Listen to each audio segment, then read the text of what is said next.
Mutane da yawa suna tambayar mu yanda za a yanka wannan rigar, to ku zo mu je mu koya. Da farko za ka cire ƙyallen atamfanka, ka cire tsawon kayan da kake so, tsawon inda kake son wannan angle ɗin ya tsaya.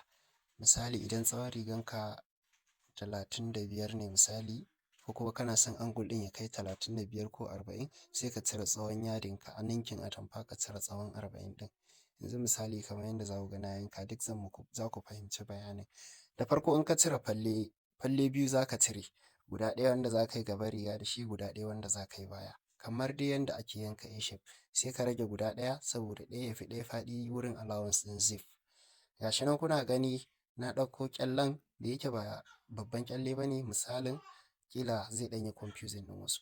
So ga shi nan dai kuna gani wannan inda na bari shine allowance ɗin zip. Can kuma inda yake na sama shine inda gaban rigan yake kenan. Yawwa.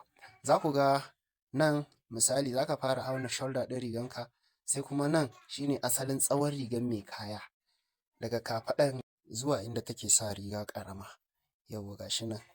Yawwa sai ka auna shoulder ɗinka, idan ka auna shoulder ɗinka sai ka auna armhole, idan ka auna armhole sai ka zo ka auna dai measurement ɗin riganka complete, ka fitar da shape ɗin yanda kamar yanda ake yanka A shape.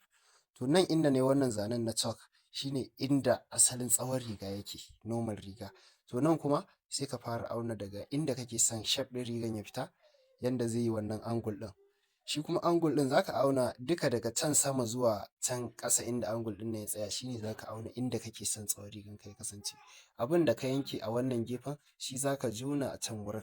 Shi kuma inda ake gane faɗin hannu ba zai yi yawa ba, sai ka auna daga kan shoulder ɗinka inda ka yanka shoulder, sai ka auna tsawon hannun mai kayan inda take son hannun ya tsaya. Yawwa sai ka auna daga nan, in ka zana iya wurin hannun sai ka yanke. Shi kenan yanda ake yanka wannan rigar ta wannan hanya. Akwai kuma wata hanyar da ake yi mai angle amma mara joni, amma wannan ta fi sauƙi. Wannan mai joni ce a gefen hannu, amma mara joni ɗin kamar ta fi sauƙi, amma kuma ita wurin zip sai dai ka tsaga, sannan kuma ba lallai ta kai wannan tsawo ba, ba za ta baka abin da kake so kamar yadda wannan za ta baka ba. Allah ya sa mu dace.